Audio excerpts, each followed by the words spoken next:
Hi everyone, welcome to the Communication and Conflict YouTube channel and Chaos podcast promoting mindful communication growth through conflict.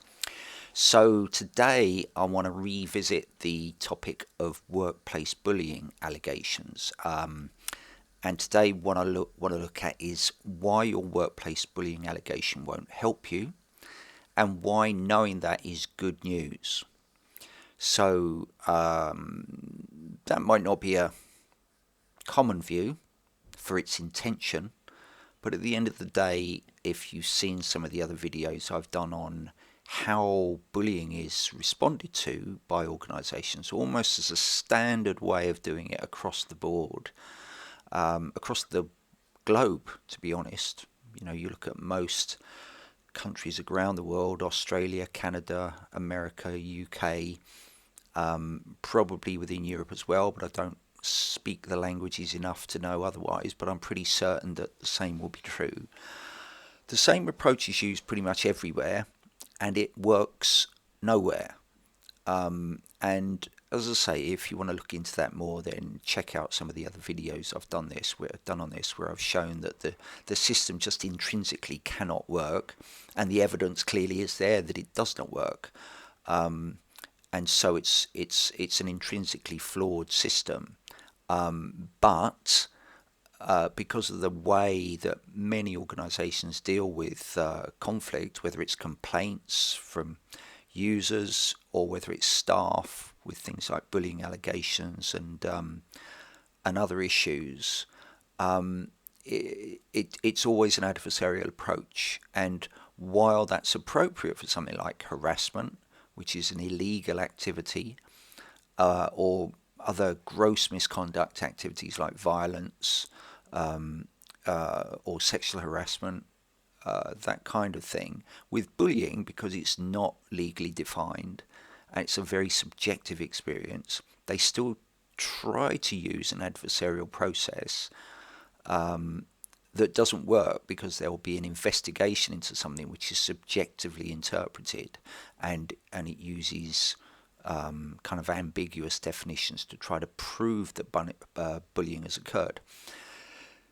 All of this much more comprehensively covered in the other videos that I've done, so I'll put links to those.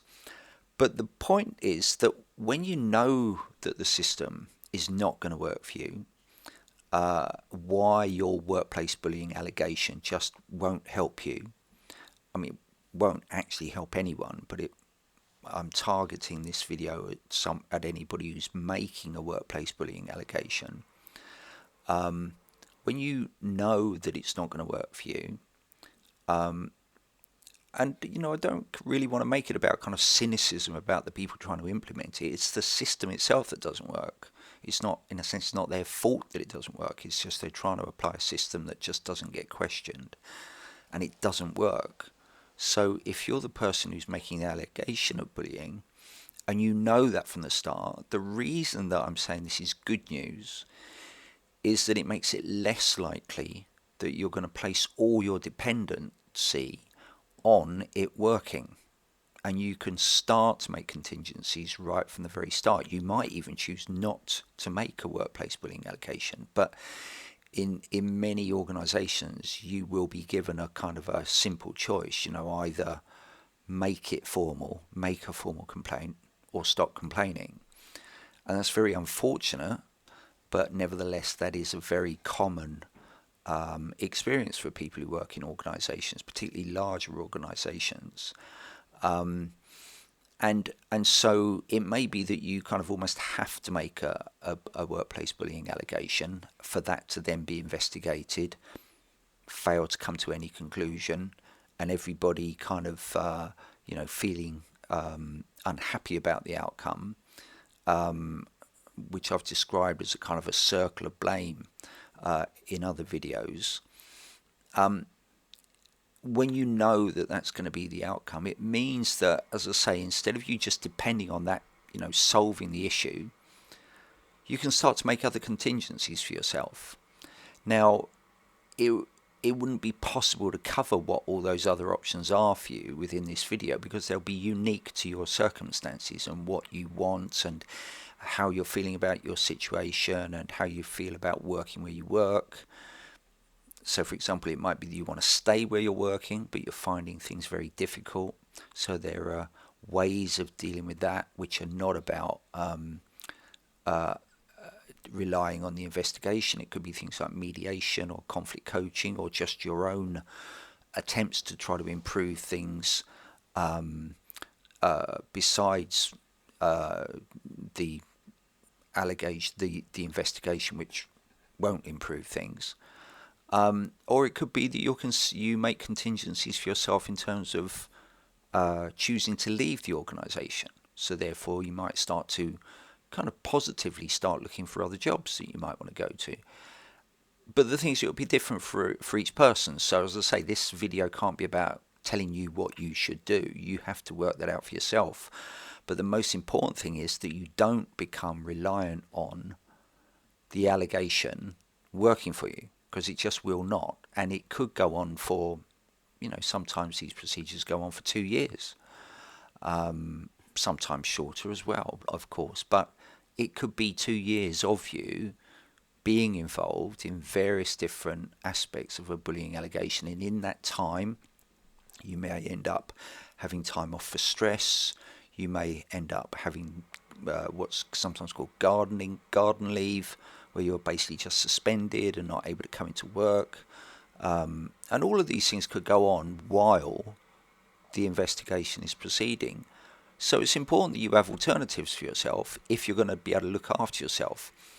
And the reason I'm wanting to emphasize this is because I've come across so many people in the past who have been so dependent on the outcome of the bullying investigation finding in their favor that they've just not done anything else for themselves. They've felt completely stuck and isolated in that situation. And when it hasn't found in their favour, and of course also it hasn't found in the favour of the bully, as they would see them, as they're describing them, because they're inconclusive. There is no conclusive outcome that can't be, even if an investigation suggests there is, it will always be open to challenge because it's so subjective. But people have become so dependent on that being the thing that's going to kind of save them, that when it doesn't, they feel absolutely betrayed and lost. And I've known people, 5 or even 10 years after such an event has happened, and they still feel absolutely distraught and worn out and stressed and resentful and angry about it. They haven't been able to move on. And so often it's because they've been so determined that this other person has to be proven to be a bully, and it has to be that they feel that the organisation agrees with them and supports them. But in a way, there's no way the organisation ever can, because first of all, it has to provide the investigation impartially, and so it's not going to take one side or another. But it won't ever come to a clear outcome anyway. So in many ways, what I'm saying now could just as easily be appropriate for the person accused of bullying, because they won't find that their reputation is cleared because the investigation won't come to a conclusive outcome. And so the resentment and the anger and the frustration and the feeling of being betrayed and let down is an inevitable consequence. So it's so important that if you feel that your relationships at work are so difficult that you would describe it as bullying, and you'll notice always I'm very cagey around the word, because for me it's an indefinable thing, and that's why there's so much difficulty about it, and why in other videos I've said, instead of just trying to prove it's bullying, deal with the actual things that are happening, and then you don't have to worry about whether it's called bullying or not. You're dealing with the actual events and the behaviours and the language that's happening. Whether it's called bullying or not is kind of irrelevant, but the distraction always is into trying to prove that it's bullying, and so nothing gets done until that proof is reached, and it never gets reached, so therefore nothing ever changes. But as I say, I'm wanting to focus this mainly on what you can do and why it's good news to know that it won't come to a clear conclusion, in that it means, I hope, you can start to consider what you can still do to support yourself, even though this formal process is not going to end up finding in your favour. It will just tail off. You're probably going to be isolated from people while it's going on. You might be moved to a job that is below your pay grade. Whether that then leads you to making a constructive dismissal claim is up to you. But in many cases, people can and do create different ways of dealing with the situation that feel better for them, that work better for them. As I say, it might be sometimes that if the organisation provides the opportunity for mediation, you can actually sit with them, this other person, and work the situation out between you. Now, some people say, oh, no, I'm never going to do that. They're horrible people. They're narcissists. They're bullies. They're psychopaths.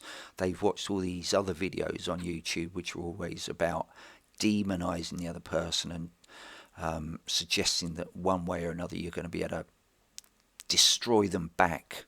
How to beat your narcissistic bully boss, or I mean, they're all so bullying in their own mentality that there's a kind of a hypocrisy in there. But they're also never going to help anybody to move forward from the situation. They're just entrenching them more and more in the negativity of the situation. But nevertheless, they're very popular videos, but they are effectively promoting the idea of bullying of the person they see as the person sees as the bully. So it's what I call seeking or creating a bigger bully to bully the bully. So it's always about how to beat your boss, how to do, kind of grind them into the ground, how to identify their sneaky techniques and manipulations and undermine them. And it's like you're at war constantly. So this isn't about this. This is about what matters to you and how you can support yourself. And it's not ever about seeing one side as right and one side as wrong, one as the perpetrator, one as the victim, because that's subjective. It's subjective. The person you see as a bully may well find you to be difficult in one way or another, and you may be outraged at the thought, but nevertheless, that's the nature of your relationship. You're at loggerheads with each other, you've got a problem with each other, and it manifests in difficult behaviour towards each other. And as I say, you may be clear that you're not doing anything wrong, and that's fine. Who am I to disagree with that? But it may not be how the other person sees you. So therefore, it's inevitable that there's going to be this kind of subjectivity about the situation, and it's not going to move forward. So if the opportunity is there for you to resolve it with the person through mediation, as long as you're clear that it's a process that's going to work for you, that's an option other than the investigation. So there's that option. There may be conflict coaching, which is just one-to-one support to help you to decide things that you want to do, what would be best for you, how you might want to take things forward, without any involvement of the other person. In fact, without anybody else knowing, if you wanted to arrange it privately. But sometimes your organisation might provide conflict coaching. But the thing that you can work through in that is perhaps how you deal personally with the other person's behaviour. When you're finding it to be what you describe as bullying, are there ways that you can support yourself when they're acting in that way? Ways that you can support yourself that you haven't used so far, that feel more self-assertive for you, self-supporting for you. How are you communicating with this other person? What other ways might be possible for that? So there's always different ways of creating choices for yourself, which mean that then you don't feel so powerless. And sometimes even to the extent that actually you no longer feel so affected by the other person. But if that's still ongoing, all that these processes are providing are ways of supporting yourself which are not dependent on the investigation finding in your favour. This is the thing I'm going to keep coming back to. All the time you depend on that procedure working for you, if you don't look at other options for yourself, you render yourself powerless. You are completely dependent on other people agreeing with your perception. And when it's a subjective situation and somebody else has got a different view that they're listening to as well, you are not going to get that clarity of agreement with you. I'd be delighted if somebody could comment on this post and say, hey, I had a bullying investigation. It found in my favour, everything went well, it all worked out. I don't think from across the globe that will actually happen. And almost because it can't happen, because it's such a subjective issue. But anyway, as I say, my point being that if you make that investigation an allegation, the only thing that you're doing for yourself, and in many ways you're not doing it for yourself, you're leaving it for other people to do for you, which puts you in a very precarious and vulnerable situation. You're fully dependent on them agreeing with you, when actually there's so much else you can do to support yourself, whether they agree with you or not. And these are the kinds of things that I'm saying about, that it's always about ensuring that you've got choices and can create choices for yourself. Conflict resolution is always about the creation of choices in situations where people feel stuck, where at the moment they're only doing one thing and they're wondering why it doesn't work when they've tried it 20 times over and it's still not working.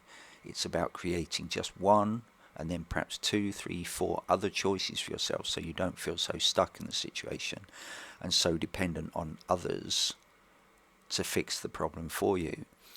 And as I say, I'm really wanting to convey this because from the other videos that I've done, you will see why your workplace bullying allegation won't help you. But secondarily, mainly because I've seen so many people who have firmly believed that it will, because they're so clear that they've been bullied and that an investigation will assert that and agree with them, and it hasn't happened. And the resentment and the isolation and the fear and the betrayal that they have then felt, without any other options being created by themselves in the meantime, they felt lost at the end.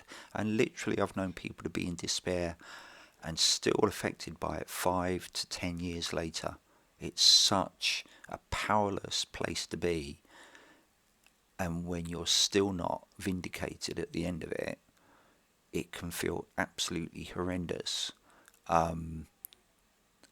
But, and this is where sometimes people say, oh, that's victim blaming. I'm not victim blaming. I'm saying that every one of us has the capacity to create choices for ourselves rather than rely on something which is outside of our control. And in all those situations, people can still create options for themselves. And even if it's not about staying in-house, they may well still be able to kind of look for other jobs outside. Even perhaps before the situation gets so bad that they then worry about whether they'll get a reference or not. If the signs are there that it's not going as you would like, and you don't have an absolute determination to stay in the organisation, that maybe you can do similar work if you love your work, but you can do similar work in other organisations. What is it that would mean that you would stay in the organisation and pursue a bullying allegation if there's another organisation you can go to work in? But again, that's not my decision. That's got to be your decision. But again, quite often people don't even think about that. They're so determined they're going to pursue the bullying allegation and win, that they don't make these contingencies for themselves. So the good news is to know that that investigation is not going to help you. So, as I say, that's good news, because it means you can start to put energy into other things rather than always be waiting desperately, worriedly, anxiously to see, what's next, what do I have to do next, what evidence do I have to do next, who do I have to go and speak to next. Instead of all of that, and that being the kind of feeling like it's the deciding factor in what's going to work for you, you can always be creating other things for yourself and ensuring that you do. And then it means you're not focusing on just beating this other person. because ultimately the most important thing is you. If you buy into these suggestions that you've just got to find a way of defeating this person and bringing them to justice, and as I say, kind of grinding them into the ground and recognizing their sneaky techniques and all this kind of stuff, which suggests that it's like a war, what you're doing is you're making, not only are you starting to almost act in ways that would be aligned with being a bully, but you're also not looking after yourself. You're making your focus the defeat of the other person instead of your well-being and your welfare and your peace and your choices and your health. You're making that secondary to defeating this person. And ultimately, you won't, because that isn't what an investigation can lead to. So the most important thing is creating choices for yourself so that you're empowering yourself to be able to deal with the situation, whatever the outcome of the investigation. And then it won't be so crucial that it finds in your favour, because it won't. It will be inconclusive because the system is fundamentally flawed. So this is why I'm saying it's good news. It might seem a strange way of saying it, but it's so much better news if you can accept and realise that the investigation of a bullying allegation that you might make is not going to get you anywhere. You may just pursue it because maybe it's just the expectation within the organisation that that's what you should do. But so long as you don't depend on it solving the problem for you, then you've always got other choices, and it's so important that you create them. Otherwise you do feel lost and alone and betrayed because of your belief that it was going to solve it all.